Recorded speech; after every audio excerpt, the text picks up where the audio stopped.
Sa number 4, isa ka bata nga nagahampang sang lighter ang ginailigar ginhalinan sang sunog sa Barangay 2 sa Bacolod City.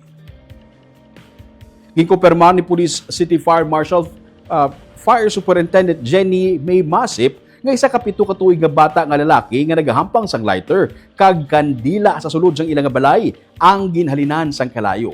Base sa ilang investigasyon, wala sang upod nga ginikanan ang amo nga bata sang natabo ang insidente. Giklaro ni Masip nga hindi man masiling nga may negligence ang ginikanan bangod aksidente ang natabo. Hindi man makapanabat ang bata nga karon nagapabilin sa paghinakop sang iyang mga ginikanan. Nagdangat sa 29 ka mga balay ang gintupok sang kalayo. 23 totally destroyed samtang siyam naman ang partially damaged. Sa records ng Department of Social Welfare and Development, may 32 ka mga pamilya o kun 109 ka mga individual ang nadulaan sang balay. Sunod sa pamuno sang DSSD nga si Dr. Richelva de Prado Manga, tanan nga mga apektado ang temporaryo nga nagaistar sa karon sa ilang mga himata nga yara man lang sa Barangay 2. Nagapanawagan sa karon ng BFP nga likawan nga ibilin sa balay ang mga kabataan kag ipalayo sa mga flammable nga mga butang.